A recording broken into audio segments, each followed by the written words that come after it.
ഈശ്വരേറ്റവും പ്രിയപ്പെട്ടവരെ, തിരുവിഷ്ടം മീഡിയയിലേക്ക് സ്വാഗതം. എവർക്കും ഈശ്വര കൃപയും സമാധാനവും.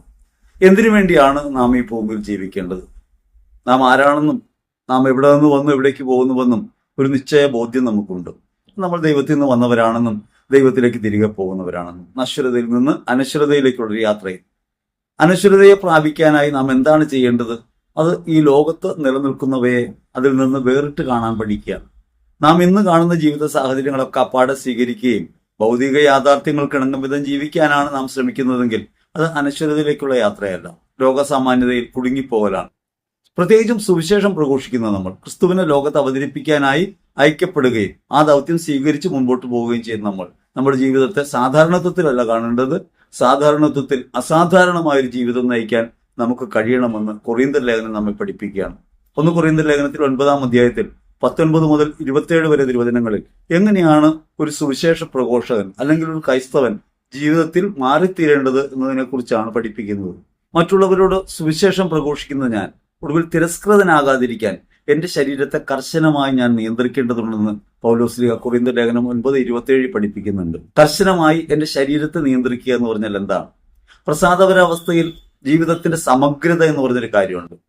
നമ്മുടെ ശരീരത്തെ ശാരീരികമായ പ്രവണതകൾക്കനുസരിച്ച് വിടാതെ ആത്മാവിന്റെ പ്രേരണയ്ക്കായിട്ട് നാം മാറ്റിവെക്കണം. അല്ലെങ്കിൽ ദൈവോന്മുഖമായി മാറണം ജീവിതം. ശരീരത്തെ ഈ ലോക താല്പര്യങ്ങൾക്കനുസരിച്ച് വിനിയോഗിക്കാനല്ല, ഈ ശരീരത്തെ ദൈവോന്മുഖമാക്കി ആത്മാവിന്റെ പ്രേരണയ്ക്കനുസരിച്ച് ജീവിതം നയിക്കണം. ജഡത്തിന്റെ പ്രവണതകൾക്കനുസരിച്ച് ജീവിക്കാൻ നിങ്ങൾ ജഡത്തിന് കടപ്പെട്ടവരല്ല. നിങ്ങൾ ആത്മാവിലാണ് ജീവിക്കുന്നതെങ്കിൽ നിങ്ങൾ ജീവിക്കും, അല്ലെങ്കിൽ നിങ്ങൾ മരിക്കുമെന്ന് റോമർ ലേഖനം പഠിപ്പിക്കുന്നുണ്ട്. അപ്പൊ ജഡത്തിന്റെ പ്രവണതകൾക്കനുസരിച്ചല്ല ജീവിക്കേണ്ടത്, ശാരീരിക പ്രവണതകളെ എങ്ങനെയാണ് നാം മാറ്റി തീർക്കേണ്ടത്. പൗലോസ് ഇവിടെ പറയുന്നത് എല്ലാവർക്കും വേണ്ടി ആയിത്തീരുക എന്നൊരു ധർമ്മത്തിലേക്ക് നമ്മൾ എത്തിച്ചേരുമ്പോഴാണ് ശാരീരികതയുടെ താല്പര്യങ്ങളെ അതിജീവിച്ച് ജീവിക്കാൻ നമുക്ക് കഴിയുന്നതാണ്. ശരീരവാസനകൾ മറ്റുള്ളവർക്ക് വിരുദ്ധമാകാതിരിക്കാൻ അല്ലെങ്കിൽ അവരെന്നെ അംഗീകരിക്കുന്നതായി മാറാൻ പ്രേരിപ്പിക്കപ്പെടണം. അവനവനിൽ നിന്ന് പുറത്തു കടന്ന് മറ്റുള്ളവരെ അംഗീകരിക്കുന്ന ഒരു ജീവിതം നമുക്കുണ്ടാവണമെന്ന് പറയും. പൗലോസ് 19-ാം തിരുവചനത്തിൽ പറയുന്നുണ്ട്, ഞാൻ എല്ലാവരിൽ നിന്നും സ്വതന്ത്രനാണെങ്കിലും മറ്റുള്ളവരെ നേടേണ്ടതിന് എല്ലാവരുടെയും ദാസനായിട്ട് മാറുന്നു. നമ്മൾ സാധാരണഗതിയിൽ ഭക്തജീവിതമൊക്കെ നയിക്കുമ്പോൾ കർശനമായ ചില വിലക്കുകളും ചില നിയന്ത്രണങ്ങളും ഒക്കെ ശരീരത്തിന് മേലെ ഏർപ്പെടുത്താനും ജീവിതത്തിന്റെ മേലെ ഏർപ്പെടുത്താനും നമുക്ക് കഴിയും. അപ്പോഴൊക്കെ നമ്മൾ വേറിട്ട് നിൽക്കുക. ക്രൈസ്തവ ജീവിതം അങ്ങനെ വേറിട്ട് നിൽക്കുന്ന ജീവിതമല്ല, എല്ലാവരോടും കൂടെ ആകേണ്ടതാണ്. യഹൂദരെ നേടേണ്ടതിന് ഞാൻ അവരെ പോലെയാകുന്നു. യഥാർത്ഥത്തിൽ ഞാൻ ദാസനായിട്ട് മാറുകയാണ് ചെയ്യുന്നത്. ഞാൻ മറ്റുള്ളവരുടെ മേൽ ആധിപത്യം ഉറപ്പിക്കുന്ന ഒരു ശേഷിയായിട്ട് മാറുകയല്ല. ഭക്തജീവിതം ആരംഭിക്കുമ്പോഴും ആത്മീയ ജീവിതമെന്ന കപടമുഖമണിയുമ്പോഴും ഒക്കെ പലപ്പോഴും മറ്റുള്ളവരിൽ നിന്ന് വ്യത്യസ്തരായിരിക്കാനും മാറി നിൽക്കാനും എല്ലാവരുടെയും മേൽ അധീശത്വമുള്ള അല്ലെങ്കിൽ എല്ലാവരെക്കാളും ഉയർന്ന ഒരു നില പ്രാപിക്കാനാണ് നമ്മൾ ശ്രമിക്കുക. അതുകൊണ്ട് ഞാൻ നല്ലവനാണ് എന്ന് കാട്ടിക്കൂട്ടാനുള്ള ഒരു ഏർപ്പാടായിട്ട് പലപ്പോഴും വിശ്വാസ ജീവിതം മാറിപ്പോകാറുണ്ട്. ഞാൻ എത്ര നന്നായിട്ട് ജീവിക്കുന്നു എന്ന് ലോകസമക്ഷം കാണിക്കുന്നതാണ് സുവിശേഷ പ്രവർത്തനമെന്ന് വരെ നമ്മൾ തെറ്റിദ്ധരിക്കും. വാസ്തവത്തിൽ അവരന് വേണ്ടി ആയിത്തീരുക, അവരന് വേണ്ടി നിലകൊള്ളുക എന്നൊരു കാര്യം വളരെ പ്രധാനപ്പെട്ടതാണെന്ന് സുവിശേഷം നമ്മോട് പറയുകയാണ്. ഈ ലോകത്തിൽ നിന്ന് നമ്മൾ സ്വതന്ത്രരാണെങ്കിലും എല്ലാവരെയും നേടേണ്ടതിന് ഒരു ദാസ്യവൃത്തിയിലേക്ക് നമ്മൾക്ക് വരേണ്ടതുണ്ട്. യഹൂദരെ നേടേണ്ടതിന് അവരെ പോലെ ഒരുവനാകുന്നു. യഥാർത്ഥത്തിൽ യഹൂദ നിയമങ്ങളുടെ 613 കൽപ്പനകളുടെയും വിലക്കുകളുടെയും ഭാഗമായി ജീവിക്കുകയല്ല ഞാൻ ചെയ്യുന്നത്. ഞാൻ സ്വതന്ത്രനാണ്. അതേസമയം ഈ നിയമത്തിന് വിധേയരായവരോട് കൂടെ ആയിരിക്കാൻ ഞാൻ വിളിക്കപ്പെടുന്നു. അതേസമയം തന്നെ നിയമത്തിന് പുറത്തുള്ളവരുണ്ടല്ലോ, യഹൂദ നിയമങ്ങൾ പാലിക്കാൻ വിളിക്കപ്പെടാത്തവർ. അവരോടൊപ്പം ആയിരിക്കാൻ വേണ്ടി അവരോടൊപ്പം ആയിരിക്കുമ്പോൾ നിയമമില്ലാത്തവനെ പോലെ ഞാനായി മാറുന്നു. അതായത് എല്ലാവർക്കും വേണ്ടി എല്ലാമായി മാറുക എന്നൊരു തത്വത്തിലേക്ക് ജീവിതം മാറ്റിവെക്കുന്നില്ലെങ്കിൽ നാം നമ്മിൽ തന്നെ കുടുങ്ങുകയാണ്. അഥവാ നാം ശരിയെന്ന് കരുതുന്ന ഒരു ബോധ്യത്തിനകത്ത് നിലനിന്നുകൊണ്ട് മറ്റുള്ളവരെല്ലാം നിഷേധിക്കുകയാണ്. ഇങ്ങനെ അപരത്വ നിഷേധം ഉണ്ടാകുന്നു. ഈ അപരത്വ നിഷേധത്തിന്റെ എല്ലാ ഭാവങ്ങളും യഥാർത്ഥത്തിൽ ക്രൈസ്തവ വിരുദ്ധമാണെന്ന് സ്ലീഹ പഠിപ്പിക്കുകയാണ്. ബലഹീനരായ മനുഷ്യരെ നേടേണ്ടതിന് അവരോടുമായി യോജിക്കാൻ ഞാൻ ബലഹീനനായിത്തീരുന്നു. എല്ലാവർക്കും വേണ്ടി എല്ലാമായി തീരുക, എല്ലാവരോടും ഒപ്പമായി തീരുക. അങ്ങനെ മാത്രമേ യഥാർത്ഥത്തിൽ എനിക്ക് ജയിക്കാൻ കഴിയൂ എന്ന പരമാർത്ഥത്തെക്കുറിച്ചാണ് സ്ലീഹ ഇവിടെ പറയുന്നത്. ഞാൻ എന്നെ തന്നെയാണ് ജയിക്കേണ്ടത്. ഞാൻ മറ്റുള്ളവരുമായി ചേർന്ന് പോകാൻ തടസ്സമായി എന്നിലുള്ള ഷാഢ്യങ്ങളെ, ഞാനെന്ന ഭാവത്തെ ഉരിഞ്ഞു കളയാതെ എനിക്ക് സ്വർഗോന്മുഖമായ ജീവിതം നയിക്കാൻ കഴിയില്ല. ഞാൻ അല്ലെങ്കിൽ തിരസ്കൃതനായി പോകും ദൈവസന്നിധിയിൽ എന്നാണ് സ്ലീഹ പറയുക. യേശു ഈ ഭൂമിയിൽ വന്ന് എല്ലാവരോടൊപ്പമായി ജീവിക്കുന്നുണ്ട്. വേശ്യകളോടൊപ്പമാണ്, ചുങ്കക്കാരോടൊപ്പമാണ്, മദ്യപന്മാരുടെ ഒപ്പമാണ്, എല്ലാവരോടും കൂട്ടുചേരുന്നവനായി വരുന്നു. യേശു അതിന് പറയുന്നൊരു ന്യായം, ഞാൻ വന്നത് പാപികളെ വിളിക്കാനാണ്. പാപികളെ എങ്ങനെയാണ് വിളിക്കുക? അവരോടൊപ്പം ആയിരുന്നുകൊണ്ടാണ്, അവരുടെ കുറവുകളും പോരായ്മകളും അംഗീകരിച്ചുകൊണ്ടാണ്.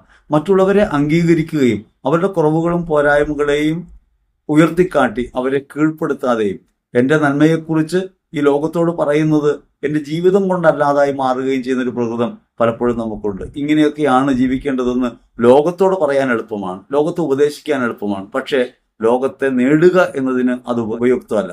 ഒരു തർക്കത്തിൽ ഏർപ്പെടുമ്പോൾ, ഞാനും നിങ്ങളുമായി ഒരു സംവാദം ഉണ്ടാകുമ്പോൾ, ഞാൻ എൻ്റെ അഭിപ്രായങ്ങളിൽ ഉറച്ചു നിന്ന് നിങ്ങളെ തോൽപ്പിക്കുക എന്നുള്ളത് വളരെ ലളിതമായ കാര്യമാണ്. പക്ഷേ തർക്കം കഴിയുമ്പോൾ നിങ്ങളുണ്ടാവില്ല. തർക്കം കഴിയുമ്പോൾ എതിരാളികളായ കുറേ പേർ വിട്ടുപോകും. അങ്ങനെ മറ്റുള്ളവർ വിട്ടുപോകാതെ അവരുടെ ജീവിതത്തിനകത്ത് ഇടപെടുന്നൊരു ശേഷിയായി ഒരു ക്രൈസ്തവ ജീവിതം മാറേണ്ടതുണ്ട് എന്നാണ് ശ്ലീഹ ഇവിടെ പറയുക. ശ്ലീഹ അത് പറയുന്നത് വെറുതെ അല്ല. തിന്മയെ തിന്മ കൊണ്ട് ജയിക്കാൻ കഴിയില്ല എന്ന ക്രിസ്തുവിന്റെ പാഠമാണ് ശ്ലീഹ ഇവിടെ ഉപയോഗിക്കുന്നത്. തിന്മയെ തിന്മ കൊണ്ട് ജയിക്കാൻ കഴിയില്ല. ഒരാൾ കൊലപാതകിയാണ്, ആ കൊലപാതകി അയാൾ ശല്യക്കാരനാണ്. അയാളെ നമുക്ക് നേരിടേണ്ടത് കൊലപാതകം കൊണ്ടല്ല, അയാളെ കൊന്നുകളഞ്ഞുകൊണ്ടല്ല, അയാളെ സ്നേഹിച്ചുകൊണ്ടാണ്. ഒരു തെറ്റ് ചെയ്യുന്ന ഒരാളെ മറ്റൊരു തെറ്റുകൊണ്ട് നമുക്ക് ശിക്ഷിക്കാനാവും. അങ്ങനെയാണ് പലപ്പോഴും നമ്മൾ ശിക്ഷകൾ ഏർപ്പെടുത്തുന്നത്. തെറ്റ് ചെയ്ത ഒരാളെ ശിക്ഷിക്കണം, അയാളെ അതേ വിധം തന്നെ കൊന്നുകളയണം എന്നാണ് പലപ്പോഴും നമ്മൾ ശഠിക്കാറ്. യഥാർത്ഥത്തിൽ മാനസാന്തരത്തിന്റെ പ്രവൃത്തിയിലേക്ക് അല്ലെങ്കിൽ നേടുക എന്ന പ്രവൃത്തിയിലേക്ക് അതൊരിക്കലും ചെന്നെത്തുന്നില്ല. നമുക്ക് നമ്മുടെ ജീവിതത്തിനകത്ത് വേദനാകരമായ അനുഭവങ്ങൾ ഉണ്ടാകുമ്പോൾ അവരോട് വർത്തിക്കേണ്ടത് വിരുദ്ധാശയത്തിലല്ല, അവരെ അനുഭാവപൂർവ്വം സ്വീകരിച്ചുകൊണ്ടാണെന്നും അവരുടെ കുറവുകൾ അംഗീകരിച്ചുകൊണ്ടാണെന്നും അവരിൽ നേരിടുന്ന എല്ലാ അകൃത്യങ്ങൾക്കും പകരം നന്മകൾ കൊടുത്തുകൊണ്ടാകണമെന്നും ക്രിസ്തു പഠിപ്പിക്കുന്നുണ്ട്. വിശുദ്ധ ലൂക്കാസ് വിശേഷത്തിൽ 6-ാം അധ്യായത്തിൽ 27 മുതൽ 36 വരെ തിരുവചനങ്ങൾ നമുക്ക് ശ്രദ്ധിക്കാം. ആ തിരുവചനങ്ങളെ ബേസ് ചെയ്തിട്ടാണ് ശ്ലീഹ പറയുന്നത്, നിങ്ങൾ എല്ലാവരും ഓടി ഒളിക്കുകയല്ല ചെയ്യേണ്ടത്, എല്ലാവരോടും കൂടെ ആയിരുന്നു കൊണ്ടാണ്, അവരോടൊപ്പമായിരുന്നു കൊണ്ടും അവരെ മനസ്സിലാക്കിക്കൊണ്ടും അവരെ അംഗീകരിച്ചുകൊണ്ടും അതോടൊപ്പം തന്നെ നമ്മുടെ ജീവിതം ക്രിസ്തുവിന് അനുയോജ്യമാംവിധം നയിച്ചുകൊണ്ടുമാണ് നമ്മൾ മുമ്പോട്ട് പോകേണ്ടത്. മറ്റുള്ളവരെ തട്ടി മാറ്റാനും വകഞ്ഞു മാറ്റാനും അങ്ങനെ നമ്മൾ മാത്രം എന്നൊരു സ്വഭാവത്തിലേക്ക് വരാനുള്ള ഒരു പ്രവണത നമുക്ക് സ്വാഭാവികമായിട്ടുണ്ടാകും. നമ്മളെപ്പോലെ ആചരിക്കുന്നവർ, നമ്മളെപ്പോലെ വിശ്വസിക്കുന്നവർ, നമ്മോട് കൂട്ടുകൂടുന്നവർ, അവരെ മാത്രം ചേർത്ത് പിടിക്കുന്ന ഒരു മനോഭാവം നമുക്കുണ്ടാകും. യഥാർത്ഥത്തിൽ ഒരു ഫാസിസ്റ്റ് എലിമെന്റ് അതിനകത്തുണ്ട്. അപരത്വ നിഷേധത്തിന്റെ ഒരു ശക്തി അതിനകത്ത് പ്രവർത്തിക്കുന്നുണ്ട്. അപരത്വ നിഷേധം ക്രിസ്തു വിരുദ്ധമായ ഒരു കാര്യമാണെന്നറിയണം. അതുകൊണ്ട് ഈശോ പറയുകയാണ്, നിങ്ങൾ എങ്ങനെയാണ് ഈ തിന്മയെ നേരിടേണ്ടത്, ലോകത്തിന്റെ സാമാന്യതയെ നേരിടേണ്ടത്. ലോകത്തിന്റെ സാമാന്യത എങ്ങനെയാണ്? അത് ശത്രുതാപൂർവ്വം പെരുമാറുക എന്നുള്ളതാണ്. നിങ്ങൾക്കൊരാളെതിരായി മാറുമ്പോൾ അയാളെ തടുത്തു നിർത്തുക, അയാളെ വകഞ്ഞു മാറ്റുക, ശത്രുത പ്രഖ്യാപിക്കുക, അയാളെ അങ്ങനെ അകറ്റി നിർത്തുക എന്നുള്ളതാണ് ലോക സാമാന്യത. ക്രിസ്തു ആ തിന്മയെ എങ്ങനെ നേരിടണമെന്നാണ് പറയുന്നത്? ശത്രുക്കളെ സ്നേഹിച്ചുകൊണ്ടെന്നാണ്. നിങ്ങൾ ദ്വേഷിക്കുന്നവരെ നിങ്ങൾ ദ്വേഷിക്കരുത്, അവരോടൊപ്പം ആയിരുന്നു കൊണ്ട് നിങ്ങൾ അവരെ നേടിയെടുക്കണം. ശത്രുക്കളെ സ്നേഹിക്കണം, നിങ്ങളെ ദ്വേഷിക്കുന്നവർക്ക് നന്മ ചെയ്യണം. ലോകം അങ്ങനെയാണ് പറയാറ്. നിങ്ങളോട് ശത്രുത ഒരാൾ പ്രഖ്യാപിച്ചാൽ അകന്ന് നിൽക്കാൻ ശ്രമിക്കുക, നിങ്ങളെ എതിരിടുന്ന ഒരാളിൽ നിന്ന് അകന്ന് നിൽക്കാൻ ശ്രമിക്കുക, അല്ലെങ്കിൽ അയാളെ എതിർക്കുക. ഒന്ന് അയാളെ എതിർക്കുന്ന മാർഗമാണ്. ഇനി എതിർക്കുന്ന അക്രമമാർഗം വേണ്ടെന്ന് വെച്ചാലും അയാൾ ഒഴിവാക്കുക. നിങ്ങൾക്ക് വിരുദ്ധനായ ഒരാളെ ഒഴിവാക്കുക.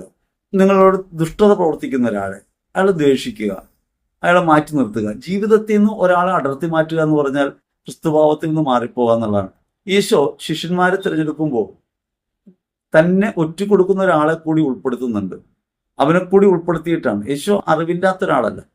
പണ്ടൊരിക്കൽ സുഹൃത്തുക്കളെ തിരഞ്ഞെടുക്കുന്നതിനെ കുറിച്ചൊരു സംഭാഷണം ഉണ്ടായപ്പോൾ പ്രാർത്ഥിച്ചു നോക്കിയിട്ട് നമ്മോട് ചേരാത്തവരെ തള്ളിക്കളയണം എന്നൊരു സുഹൃത്ത് അഭിപ്രായപ്പെടുകയുണ്ടായി. ഞാൻ തിരികെ ചോദിച്ച ചോദ്യം ഇതാണ്, ഈ 12 പേരെ തിരഞ്ഞെടുത്തപ്പോൾ തന്നെ ഒറ്റാനിരിക്കുന്ന യൂദാസിനെ തള്ളി മാറ്റിയിട്ട് വകഞ്ഞു മാറ്റിയിട്ട് തന്നോട് ചേരുന്നവരെ മാത്രം കൂടെ നിർത്തുന്നതായിരുന്നില്ലേ ക്രിസ്തുവിന് അഭികാമ്യമായിട്ടുള്ളത്? പ്രാർത്ഥിച്ചിട്ട് തീരുമാനമെടുത്തതാണ്. 12 അപ്പോസ്തലന്മാരെ തിരഞ്ഞെടുക്കുന്നത് അവൻ മലമുകളിൽ പ്രാർത്ഥിച്ചതിന് ശേഷമാണ്. അങ്ങനെ പ്രാർത്ഥിച്ചതിന് ശേഷവും യേശു തിരഞ്ഞെടുക്കുന്നതിൽ ഒരാൾ ഇങ്ങനെ ഒറ്റിക്കൊടുക്കുന്ന ഒരുവനായി മാറിപ്പോകുന്നു.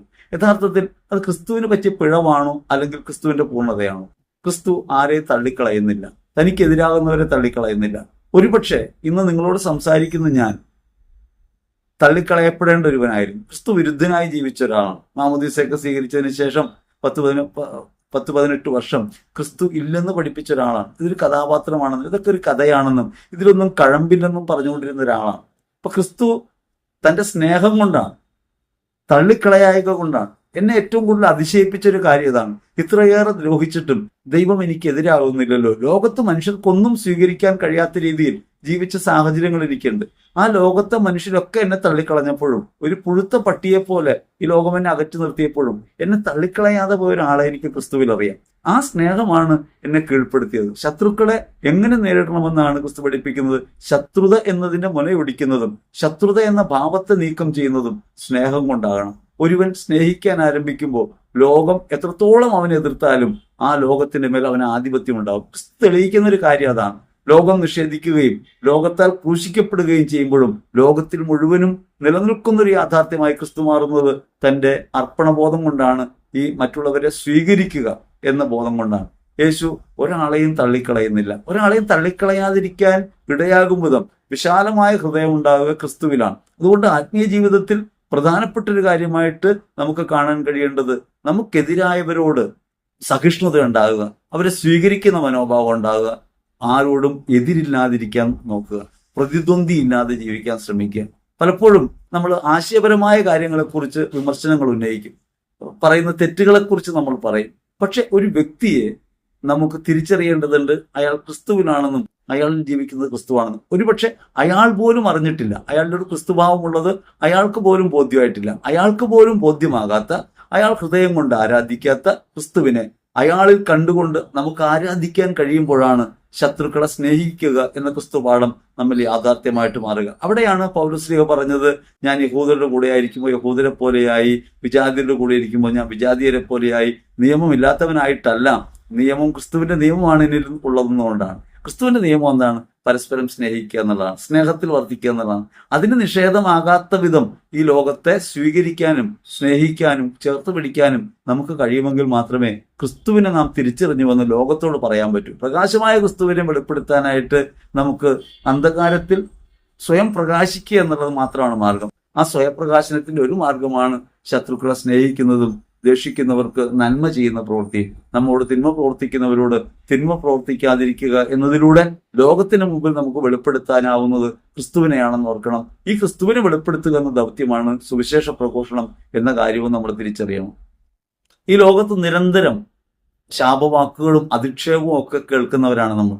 ശപിക്കുന്നവരെ അനുഗ്രഹിക്കണം, അധിക്ഷേപിക്കുന്നവർക്ക് വേണ്ടി പ്രാർത്ഥിക്കണമെന്ന് 28-ാം തിരുവചനത്തിൽ അവിടെ നമ്മോട് പറയുമ്പോൾ നമ്മുടെ ജീവിതത്തിന്റെ ഏറ്റവും അടിസ്ഥാന ഭാവമായി ഉണ്ടാകേണ്ട രണ്ട് കാര്യങ്ങളെക്കുറിച്ചാണ്. നിങ്ങളെ ശപിക്കുന്നവരെ അനുഗ്രഹിക്കണം.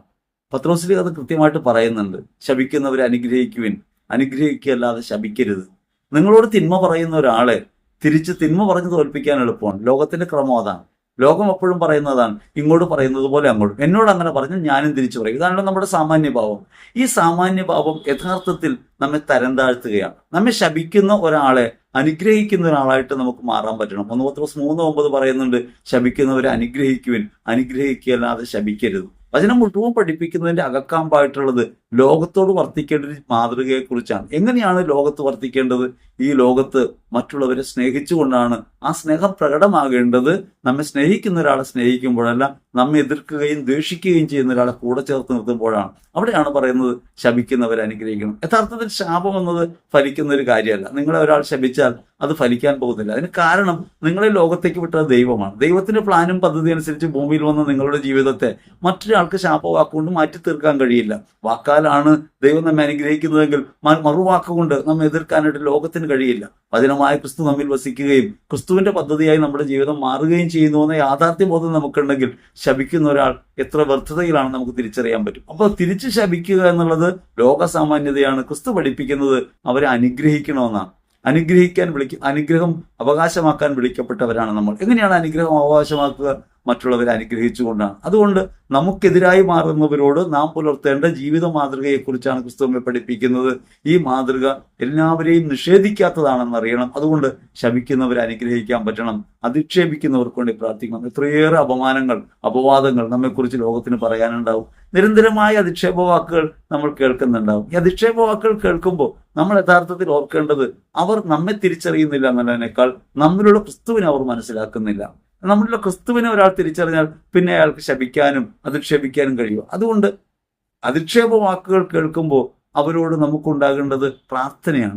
അവർക്ക് വേണ്ടിയുള്ള പ്രാർത്ഥനയാണ്. അവരെത്രത്തോളം തരം താഴ്ന്നു പോകുന്നു, അവരെത്രത്തോളം വീണു പോകുന്നു, അവർ തിരിച്ചറിയാതെ പോകുന്നു കർത്താവിനെ. അതുകൊണ്ട് നമുക്ക് അവർക്ക് വേണ്ടി ചെയ്യാനുള്ളത് പ്രാർത്ഥന. മറ്റൊരു തരത്തിൽ പറഞ്ഞാൽ അവർ വെളിപ്പെടുത്തുന്നത് അവരുടെ ബലഹീനത കൂടിയാണ്. ഒരാൾ ബലഹീനനായിരിക്കുമ്പോഴാണ്, ഉത്തരമില്ലാതാവുമ്പോഴാണ് മറ്റൊരാളെ അധിക്ഷേപിച്ച് വർത്താനം പറയുക. നമ്മൾ ഒരാളെ തോൽപ്പിക്കാൻ വേണ്ടി അവസാനം എടുക്കുന്ന കാര്യമാണല്ലോ അസഭ്യമൊക്കെ. ഒരു അവസാനത്തെ കൈയാണ്. വാക്കുകൊണ്ട് ഒരാളെ തോൽപ്പിക്കാൻ, ആശയം കൊണ്ട് തോൽപ്പിക്കാൻ കഴിയാതെ വരുമ്പോൾ ഒന്നുകിൽ അധിക്ഷേപിക്കുക, അത് കഴിഞ്ഞാൽ പിന്നെ ശാരീരികമായി ആക്രമിക്കുക. അങ്ങനെയൊക്കെയാണ് ലോകത്തിന്റെ നിലപാട്. അപ്പം നമ്മുടെ നിലപാട് എങ്ങനെയാണെന്ന് വെച്ചാൽ, നമ്മളെ അധിക്ഷേപിക്കുന്ന ഒരാൾക്ക് വേണ്ടി പ്രാർത്ഥിക്കാൻ തുടങ്ങുന്നു. അയാൾക്ക് വേണ്ടി നമ്മൾ ദൈവസന്നിധിയിൽ കരമുയർത്തുന്നു. അയാൾ അനുഗ്രഹിക്കണമേ എന്ന് പ്രാർത്ഥിക്കുന്നു. അയാൾ അനുഗ്രഹിച്ച് പ്രാർത്ഥിക്കുന്നു. ഇങ്ങനെ ആയിത്തീരുമ്പോൾ യഥാർത്ഥത്തിൽ നാം നമ്മിൽ നിന്ന് മുക്തി നേടുകയാണ്. നമ്മിലുള്ളൊരു വിദ്വേഷ ഭാവമുണ്ട്, എതിർപ്പിന്റെ ഭാവമുണ്ട്. നമ്മെ തന്നെ കീഴ്പ്പെടുത്തുന്ന നമ്മിലുള്ള കോപത്തെ, നമ്മിലുള്ള വിദ്വേഷത്തെ നാം ക്രിസ്തുവിൽ സമർപ്പിക്കുകയും നാം നമ്മെ തന്നെ വീണ്ടെടുക്കുകയുമാണ് ക്രിസ്തുവിൽ. അതുകൊണ്ട് അവനവന് രക്ഷാകരമായ ഒരു കാര്യമാണെന്ന് കൂടി ഓർക്കണം.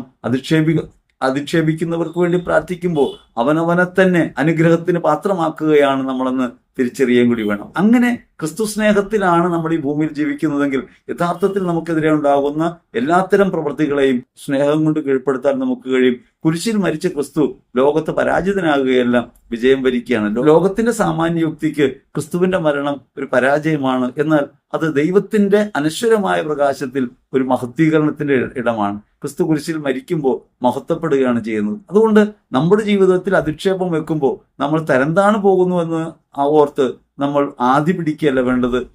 നമ്മൾ ഓർക്കണം, പിലാത്തോസിന്റെ അരമനയിൽ കുറ്റങ്ങൾ കേൾക്കുന്ന ക്രിസ്തു ശിരസ് കുരിച്ച് അവരുടെ മുമ്പിൽ നിൽക്കുന്നുണ്ട്. എല്ലാ കുറ്റങ്ങളും ആരോപിക്കപ്പെടുമ്പോൾ അവൻ അതിനെതിർക്കുകയോ ലോകത്തിന്റെ വിധിയെ അവൻ നിഷേധിക്കുകയല്ല ചെയ്യുന്നത്. അവൻ പറയുന്നത്, എൻ്റെ രാജ്യം ഐഹികമല്ല, ഇവിടമല്ല എൻ്റെ ലോകം. അതുകൊണ്ട് ഞാൻ രാജാവാണ് എന്ന് ക്രിസ്തു പ്രഖ്യാപിക്കുന്നത് ഈ നിഷേധങ്ങളെ സ്വീകരിച്ചുകൊണ്ടാണ്, ലോകത്തിന്റെ നിഷേധങ്ങളെ സ്വീകരിച്ചുകൊണ്ടാണ്. ഈ അധിക്ഷേപത്തിനെതിരെ പ്രതികരിച്ചില്ലെങ്കിൽ ഉണ്ടാകുന്നൊരു കുഴപ്പമെന്ന് വെച്ചാൽ പിന്നെയുള്ളത് ശാരീരികമായ ആക്രമണമായിരിക്കും. അവിടെയാണ് യേശു പറയുന്നത്, ഒരു ചെകിടത്തടിക്കുന്നവന് മറു ചെകിട് കാട്ടിക്കൊടുക്കുക, നേരങ്കി എടുക്കുന്നവന് കുപ്പായം കൂടി എടുക്കുന്നതിൽ നിന്ന് തടയരുത്. ആദ്യം അധിക്ഷേപമാണ്, ആദ്യം ശാപവാക്കുകളാണ്. ശാപവാക്കുകൾ എങ്ങനെയാണ്? നേരിട്ടൊന്നും പറയാൻ കഴിയാതെ വരുമ്പോഴാണ് ശപിക്കുന്ന സ്വഭാവം ഉണ്ടാകുക. രണ്ടാമത്തത് അധിക്ഷേപമാണ്, അപമാനങ്ങൾ ഉണ്ടാകുക, ആക്ഷേപങ്ങൾ ഉന്നയിക്കുക. മൂന്നാമത് അതിന്റെ പടി എന്താണ്? ശാരീരികമായ ആക്രമണമാണ്, അല്ലെങ്കിൽ നിങ്ങൾക്കുള്ള വസ്തുക്കൾ കവർന്നെടുക്കലാണ്. ഈ രണ്ടിടത്തും നാം ഏത് മനോഭാവമാണ് പുലർത്തണമെന്ന് ക്രിസ്തു പറയാണ്. അടിക്കുന്നവന് മറു കരണം കാണിച്ചു കൊടുക്കുക, ഒരു ചെകിടത്തടിക്കുന്നതിന് മറു ചെകിട് കാട്ടിക്കൊടുക്കുക. അതുകൊണ്ട് അങ്ങനെ ഒരാൾ പ്രവർത്തിക്കുമ്പോൾ സ്വാഭാവികമായി നമ്മൾ ചിന്തിക്കുക, അങ്ങനെ കീഴടങ്ങുന്ന ഒരു സ്വഭാവത്തിലേക്ക് നമ്മൾ പോകുമ്പോൾ നമ്മൾ തോറ്റു പോകില്ലെന്നാണ്. ഈ അവനവൻ പരാജയം എന്ന് പറയുന്നത് ഒരു മഹാവിജയത്തിന്റെ ലക്ഷണമാണെന്ന് ക്രിസ്തു നമ്മെ പഠിപ്പിക്കുന്നുണ്ട്. അത് നമ്മൾ പലപ്പോഴും തിരിച്ചറിയാതെ പോകുന്നുണ്ട്. കുരിശിലെ പരാജയം യഥാർത്ഥത്തിൽ ഈ നിത്യമോക്ഷം കൈവരിക്കുന്ന ഒരു കാര്യമാണ്, അല്ലെങ്കിൽ സ്വർഗം അവകാശമാക്കുന്ന ഒരു പ്രവൃത്തിയാണെന്ന് ക്രിസ്തു കുരിശിൽ വെളിപ്പെടുത്തുന്നുണ്ട്. ഈ ലോകത്ത് നിങ്ങൾ പരാജിതരായി കാണപ്പെടുമ്പോഴും പരാജിതരാകുകയല്ല, ലോകത്ത് നിങ്ങൾ അധിക്ഷേപിക്കപ്പെടുമ്പോഴും തകർന്നു പോകല്ല ചെയ്യുന്നത്, നിങ്ങൾ വീണ്ടെടുക്കപ്പെടുകയാണ്, അല്ലെങ്കിൽ മഹത്വത്തിലേക്ക് പ്രവേശിക്കുകയാണ്. അവനവനെ ജയിക്കുക എന്നുള്ളതാണ് ലോകത്ത് ഏറ്റവും പ്രയാസമേറിയ കാര്യം. മറ്റുള്ളവരൊക്കെ നമുക്ക് ജയിക്കാം, തോൽപ്പിക്കാൻ കഴിയും, ഈ ലോകത്തെ മുഴുവൻ പരാജയപ്പെടുത്താൻ കഴിയും. പക്ഷെ അവനവനെ തോൽപ്പിക്കുക എന്ന കാര്യത്തിൽ നമ്മൾ വീണുപോകും. കാലിടറുന്നത് അവനവനോടുള്ള യുദ്ധത്തിലാണ്. അവിടെയാണ് ക്രിസ്തു പറയുന്നത്, നിങ്ങളെ അടിക്കുന്നവർക്ക് മറു ചെകിട് കാട്ടിക്കൊടുക്കുക. ഞാൻ പലപ്പോഴും പറഞ്ഞിട്ടുള്ള ഒരു ഉദാഹരണമാണ് ഒരു മാർട്ടിൻ്റെത്. അദ്ദേഹം രണ്ടു കാലം സ്വാധീനമില്ലാത്തയാളാണ്. അദ്ദേഹത്തെ ഒരാൾ റെയിൽവേ സ്റ്റേഷനിൽ വെച്ച് അടിക്കുന്നു. തിരിച്ചൊന്നും പ്രതികരിക്കാതെ വീട്ടിൽ പോകുന്ന മാർട്ടിൻ അന്ന് രാത്രിയിൽ മാർട്ടിൻ്റെ അടുത്തേക്ക് ഈ അടിച്ച ആൾ തന്നെ തിരിച്ചു വരികയാണ്. അയാൾ തിരിച്ചു വന്നിട്ട് മാർട്ടിനോട് അവസാനം മാപ്പ് ചോദിക്കുന്നുണ്ട്. നിങ്ങൾ എന്തുകൊണ്ട് എന്നെ എതിർത്തില്ല?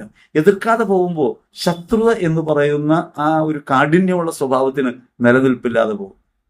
ഏത് അധികാര പ്രയോഗവും നിഷ്പ്രഭമാകുന്നത് എങ്ങനെയാണ്? അത് സഹന സമരത്തിലൂടെയാണ്. ഇപ്പൊ ഇന്ത്യയുടെയൊക്കെ സമരചരിത്രം പരിശോധിച്ചാൽ നമുക്കറിയാൻ പറ്റും, ലോകത്തിന് മുമ്പിൽ ധാർഷ്ട്യതയോടെ പ്രവർത്തിക്കുന്ന സാമ്രാജ്യത്വത്തിന്റെ ഒരു ശക്തിയോട് ഇന്ത്യ പൊരുതുന്നത് ഈ സഹിഷ്ണുതാഭാവത്തോടെയാണ്, എതിർത്തുകൊണ്ടല്ല, അവരെ ദ്രോഹിച്ചുകൊണ്ടല്ല.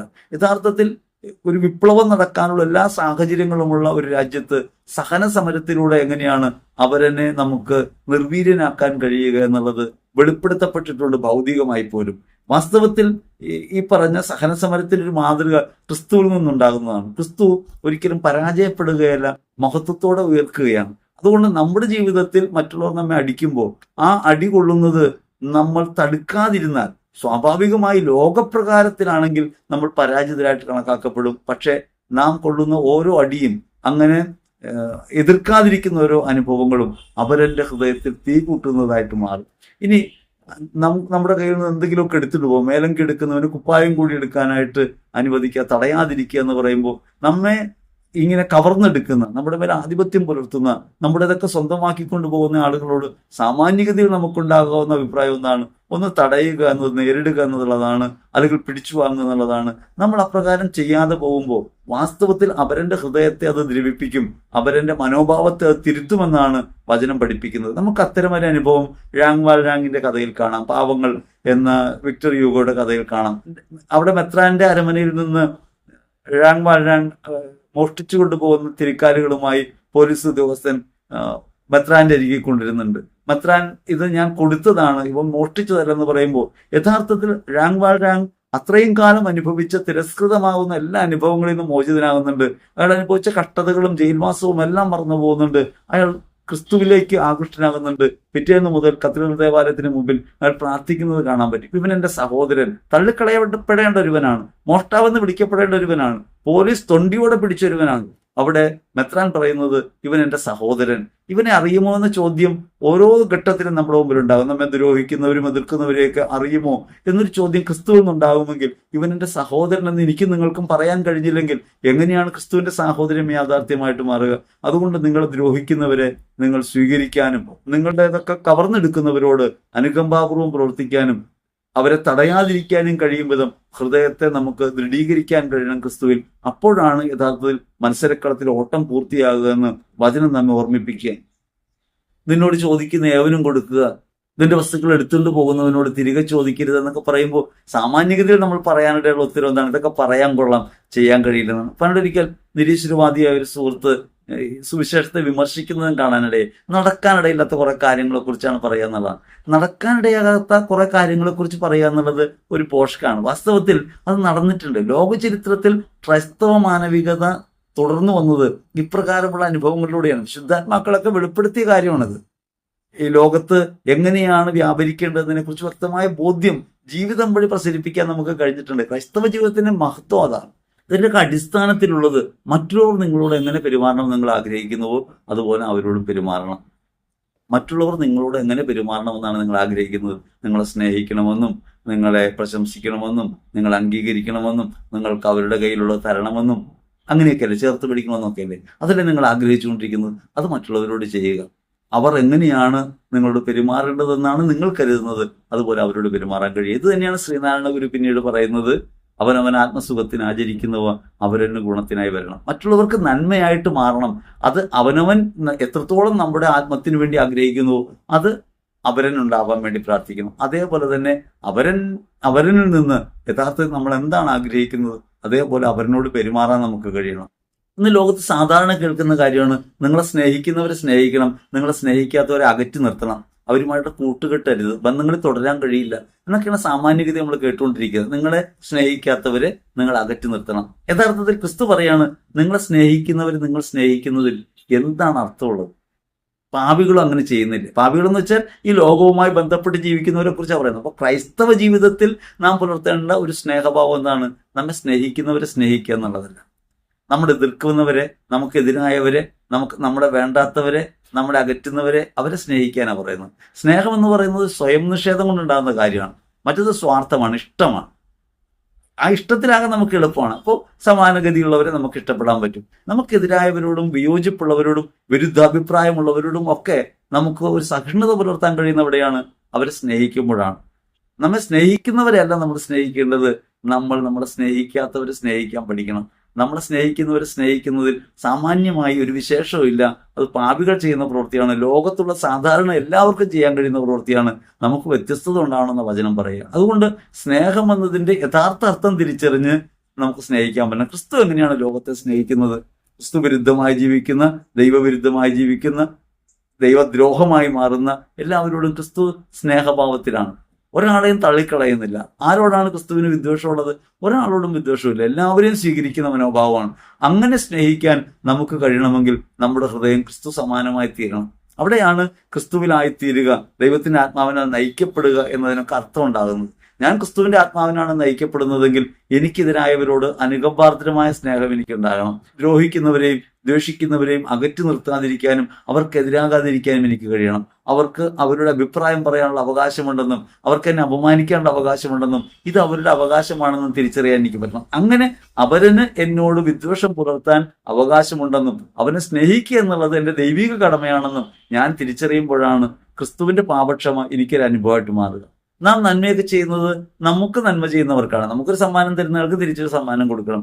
ഇനി ആർക്കെങ്കിലുമൊക്കെ ഔദാര്യപൂർവ്വം നമ്മൾ ചെയ്യുമ്പോൾ പോലും പ്രതീക്ഷിക്കുന്നത് ആരിൽ നിന്നെങ്കിലും നമുക്കത് കിട്ടുമെന്നാണ്. ചിലരൊക്കെ പറയുന്നത് കേട്ടിട്ടുണ്ട്, ഇന്നൊരാൾക്ക് ഭക്ഷണം കൊടുത്താൽ എന്തെങ്കിലും ഒരിക്കൽ നമുക്കത് തിരിച്ചു കിട്ടും. ഇതൊക്കെ സാമാന്യഗതിയുള്ള ചിന്തയാണ്. ഇവിടെ ഒന്നും കിട്ടുമെന്ന് പ്രതീക്ഷിച്ചിട്ടല്ല. നമ്മൾ ചെയ്യേണ്ടത് തിരികെ കിട്ടുമെന്ന് പ്രതീക്ഷിക്കാതെയാണ്. നമുക്കൊരു നന്മയും തിരികെ കിട്ടുമെന്ന് പ്രതീക്ഷിക്കേണ്ട. തിരികെ കിട്ടുമെന്ന് പ്രതീക്ഷിക്കാതെ നന്മ ചെയ്യുമ്പോൾ രണ്ട് ഗുണമുള്ളത്: നന്മയ്ക്കെതിരായിട്ട് എതിർപ്രവർത്തികൾ ഉണ്ടാകുമ്പോൾ നമുക്ക് വിഷമം ഉണ്ടാവില്ല എന്നുള്ളതാണ് ഒരു കാര്യം. രണ്ടാമത്തെ കാര്യം എന്താണ്? ദൈവസന്നിധിയിലാണ്, അല്ലെങ്കിൽ കർത്തൃനാമത്തിലാണ്, അവനെ പ്രതിയാണ് നമ്മൾ ചെയ്യുന്നത്, മനുഷ്യനെ പ്രതിയല്ല. ഓരോ മനുഷ്യനോടും നാം സ്നേഹഭാവം പുലർത്തേണ്ടത് ക്രിസ്തുവിനെ പ്രതിയാണ്. ക്രിസ്തുവിനെ പ്രതി നാം ഒരുവൻ എന്തെങ്കിലും കൊടുക്കുമ്പോൾ അത് ക്രിസ്തുവിന്റെ പേരിലാണ്, അത് നമ്മുടേതായ ഒന്നുമല്ല, അത് യേശുവിന്റെ ഭാവത്തിലാണ്. അപ്പോൾ യേശുവിന്റെ ഭാവത്തിലായിത്തീരുക എന്നുള്ളതാണ് രക്ഷാകരമായ മാർഗം. നമുക്ക് തിരിച്ചറിയാൻ പറ്റണം. മറ്റുള്ളവർക്ക് നന്മ ചെയ്യുമ്പോൾ തിരികെ കിട്ടുമെന്ന പ്രതീക്ഷ പാടില്ല. ഈ പ്രതീക്ഷ വെച്ച് പുലർത്തുന്നവരാണ് മാതാപിതാക്കൾ. അതുകൊണ്ടാണ് മക്കളെയൊക്കെ വളർത്തിക്കഴിയുമ്പോൾ അവർ നമ്മളെ നോക്കണമെന്നൊക്കെ നമുക്ക് തോന്നുന്നത്. അവർക്ക് അവരുടെ പ്രായമാവുമ്പോൾ അവരുടെ ഇഷ്ടത്തിനനുസരിച്ച് ജീവിക്കാൻ പറ്റണം. അത് അവരുടെ മേൽ നമ്മൾ നമ്മുടെ ആധിപത്യമോ നമുക്ക് തരാൻ കടമയുണ്ടെന്ന ബോധ്യമോ അവരെ അടിച്ചേൽപ്പിക്കുകയല്ല വേണ്ടത്. അവർക്ക് അവരുടെ ജീവിതമുണ്ട്, അവർക്ക് സ്വതന്ത്രമായി ജീവിക്കാൻ കഴിയണം. അത് അവരുടെ ജീവിതമാണ്. അവരെ ആ ജീവിതത്തിന് പ്രാപ്തമാകുന്ന ഇടത്തേക്ക് എത്തിക്കുക എന്നുള്ളത് നമ്മുടെ ശുശ്രൂഷാ ദൗത്യമാണ്. ഓരോ മനുഷ്യരോടും നമുക്കുള്ളത് ശുശ്രൂഷാ ദൗത്യമാണ്. അവർക്ക് വേണ്ടി ആയിത്തീരുക എന്നുള്ളത്. അത് തിരികെ പ്രതീക്ഷിച്ചുകൊണ്ടാകുമ്പോൾ ശുശ്രൂഷ എന്നത് മാറും, അതൊരു സർവീസായിട്ട് മാറും. ജീവിതം ഒരു ശുശ്രൂഷയാണ്, സർവീസ് അല്ല. തിരികെ കിട്ടുമെന്ന പ്രതീക്ഷയെ ചെയ്യുന്ന പ്രവൃത്തിയല്ല. സ്നേഹിക്കുന്നതും മറ്റുള്ളവർക്ക് നന്മ ചെയ്യുന്നതും ഒക്കെ ശുശ്രൂഷയാണെന്ന് തിരിച്ചറിയാൻ കഴിയണം. ജീവിതത്തെ അപ്രകാരം തിരിച്ചറിയുമ്പോഴാണ് സ്വയാർപ്പണത്തിന് നമുക്ക് ബലം ഉണ്ടാകുക. അങ്ങനെയുള്ള ഒരാൾക്ക് മാത്രമേ ക്രിസ്തുവലനത്തിന് ഞാൻ സമർപ്പിക്കുന്നു എന്ന് പറയാൻ കഴിയൂ. അല്ലെങ്കിൽ ആ സമർപ്പണം വ്യർത്ഥമായി പോകും, നമ്മളത് കൊടുക്കുന്നില്ല. ഒരു തിരികെ പ്രതീക്ഷ വെച്ചിട്ടുണ്ട്.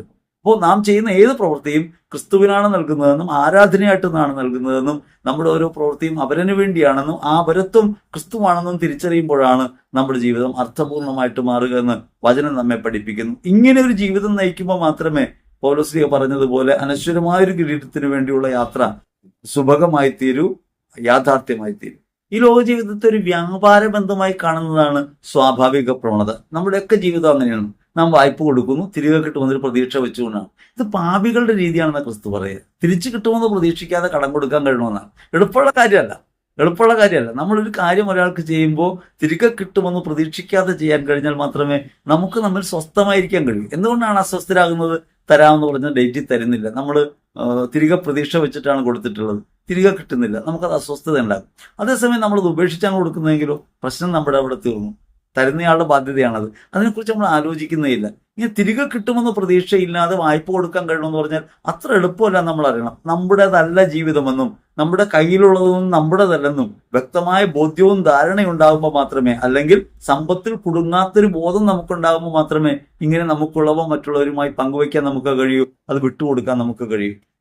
ക്രിസ്തുവിലായിത്തീരുന്ന ഒരാൾക്ക് ഈ സ്വത്തിന്മേലുള്ള, സമ്പത്തിന്മേലുള്ള, പണത്തിന്മേലുള്ള ഭാവം എന്തായിരിക്കണം എന്നിവിടെ കൃത്യമായിട്ട് പഠിപ്പിക്കുന്നുണ്ട്. അത് എൻ്റെതല്ലെന്നും ദൈവത്തിൻ്റെതാണെന്നും ദൈവം എൻ്റെ കയ്യിൽ ഏൽപ്പിച്ചത് മറ്റൊരാൾക്ക് കൊടുക്കാനാണെന്നും എനിക്ക് ബോധ്യമുണ്ടാകുന്നിടത്ത് ഈ കൊടുത്തു വീട്ടുക എന്നുള്ളത് മാത്രമായി തീരും സമ്പത്തിൻ്റെ പിന്നിലുള്ള ഉദ്ദേശം.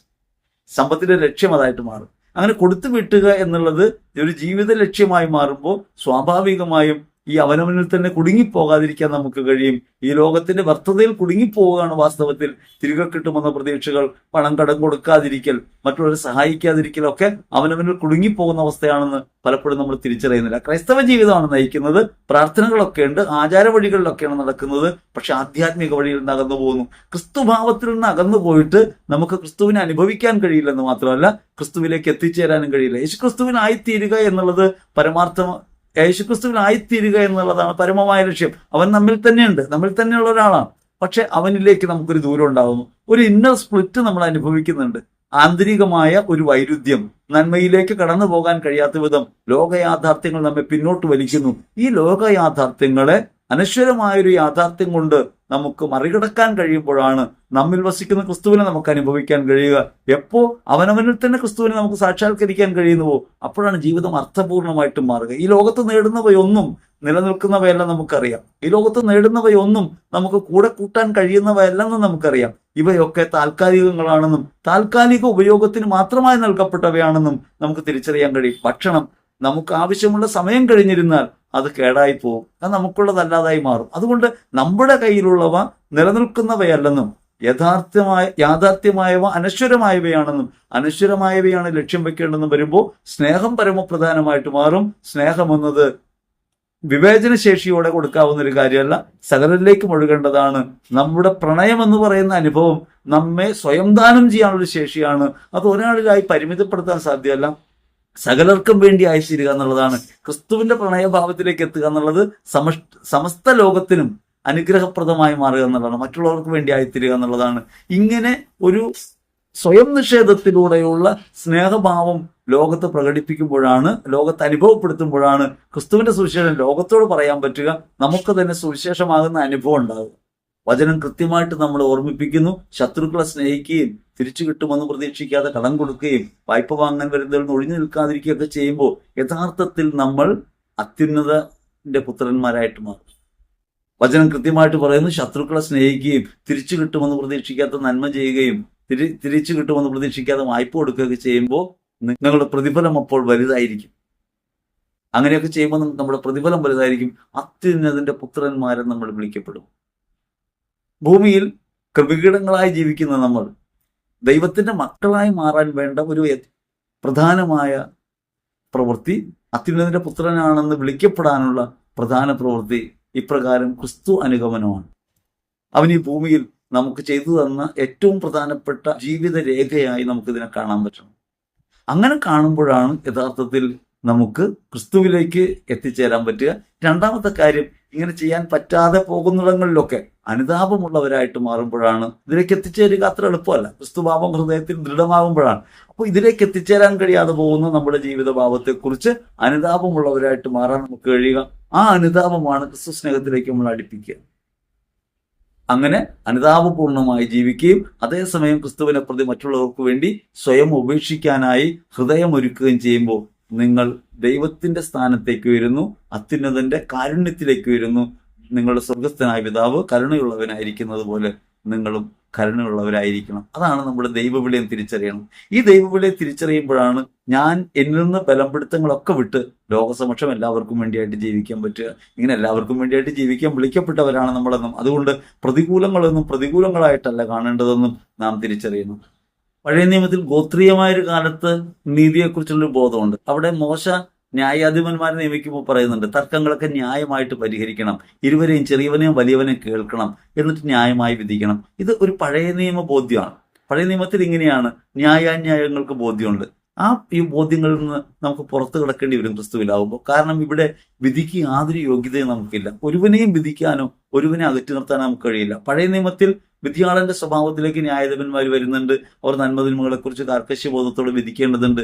ഇവിടെ വിധികളിൽ നിന്ന് ഒഴിവാക്കുകയാണ്. പഴയതിന്റെ പൂർത്തീകരണമായിട്ട് വരുന്ന ക്രിസ്തു യഥാർത്ഥ വിധിയാളൻ നമ്മോട് പറയുന്നത്, നിങ്ങൾ ആരെയും വിധിക്കരുതെന്നും ആർക്കും എതിരായി തീരരുതെന്നുമാണ്. വിധിയെല്ലാം ദൈവത്തിന് വിടുകയും ദൈവസന്നിധിയിലേക്ക് ഉപേക്ഷിക്കുകയും ചെയ്യണം. മറ്റുള്ളവരെ സ്നേഹിക്കാനും ഈ ന്യായത്തെ പുതിയൊരു ന്യായം കൊണ്ട് നേരിടുകയാണ്. നിങ്ങളുടെ കയ്യിൽ നിന്ന് ഒരാൾ എന്തെങ്കിലും വസ്തു എടുത്തുകൊണ്ട് പോയാൽ ലോകസമക്ഷമുള്ള കോടതികൾ എങ്ങനെയാണ് വിധിക്കുക? തിരികെ കൊടുക്കാനാണ് പറയുക. പക്ഷെ ഇവിടെ ഒരു പുതിയ നീതി വരികയാണ്, കാരുണ്യത്തിന്റെ നീതി വരികയാണ്. മേലങ്കി എടുക്കുന്നവന് ഉപ്പായം കൂടി കൊടുക്കുക. നിങ്ങളുടെ അടി കൊണ്ടാൽ നിങ്ങൾ അടിച്ച ആളെ ശിക്ഷിക്കുക എന്നുള്ളതാണ് ലോക നിയമം. ഈ ലോകസാമാന്യതയാണ് നിയമാവർത്തന പുസ്തകം പറയുന്നത്. പക്ഷെ ഇവിടെ പറയുന്നത്, നിങ്ങളെ അടിക്കുന്നവനോട് നിങ്ങൾ അങ്ങ് ക്ഷമിക്കുക, മറുചെകിട് കാട്ടിക്കൊടുക്കുക. അതോടുകൂടി ഈ അടിക്കുക എന്നുള്ള ആ പ്രവൃത്തിയെ നമുക്ക് നീക്കിക്കളയാൻ പറ്റും. വാസ്തവത്തിൽ നമ്മൾ ചെയ്യുന്ന ഈ അടി എന്ന് പറയുന്ന ഈ താൽക്കാലിക ശിക്ഷ ഉണ്ടല്ലോ, അത് ഈ അടിയെ നിലനിർത്തിക്കൊണ്ട് പോവാണ് ചെയ്യുക. അടിക്ക് ഒരിക്കലും മാറ്റം ഉണ്ടാകുന്നില്ല. നിങ്ങൾ ഒരാൾ അടിക്കുന്നു, അയാൾക്ക് പകരമായി 2 അടി കൊടുക്കാനായിട്ട് നിയമം വിധിക്കുന്നു. അടി മാറിയിട്ടില്ല. അടിയെ നിലനിർത്തുന്നത്, തിന്മയെ നിലനിർത്തുന്നത് നമ്മുടെ ഈ ഭാവമാണ്. അത് ഈ പഴയ നിയമ വിധികൾ അതുകൊണ്ട് പ്രായോഗികമല്ലെന്നും ക്രിസ്തുവിലാണത് പൂർത്തീകരിക്കപ്പെടുമെന്നും പറയുന്നത് അതുകൊണ്ടാണ്. ക്രിസ്തു ഈ സഹനത്തെ സ്വീകരിച്ചുകൊണ്ട് ആക്ഷേപങ്ങളെയും അധിക്ഷേപങ്ങളെയും മർദ്ദനങ്ങളെയും പീഡകളെയും വിധികളെയും ഒക്കെ സ്വീകരിച്ചുകൊണ്ട് അവയൊക്കെ ക്യാൻസൽ ചെയ്യുന്നത് എൻ്റെ സ്നേഹം കൊണ്ടാണ്. അതുകൊണ്ട് ക്രിസ്തു ഉദ്ധിതനാവുന്നു, ഇതിനൊക്കെ ഉപരിയായിട്ടുള്ള ഒരാളായിട്ട് മാറുന്നു.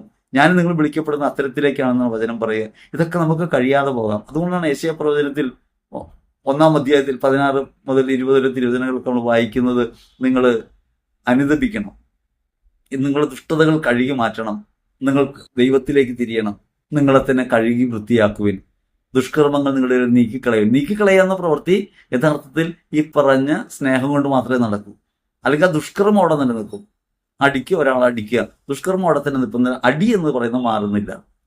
ദ്രോഹിക്കുന്നവനെ ദ്രോഹിക്കുക, ദ്രോഹം അവിടെ തന്നെ നിൽപ്പുണ്ട്. അതിനെ നീക്കിക്കളയുക എന്നുള്ളത് യെശയ്യാ പ്രവാചകൻ ക്രിസ്തുവിൽ നിർവഹിച്ച ഒരു കാര്യത്തെക്കുറിച്ചാണ് പറയുന്നത്. നിങ്ങളുടെ ഇടയിൽ നിന്ന് ദുഷ്കർമ്മങ്ങൾ നീക്കിക്കളയുക, നന്മ പ്രവർത്തിക്കാൻ ശീലിക്കണം. നന്മ എന്താണ്? നന്മ സഹിഷ്ണുതയാണ്, സ്നേഹഭാവമാണ്.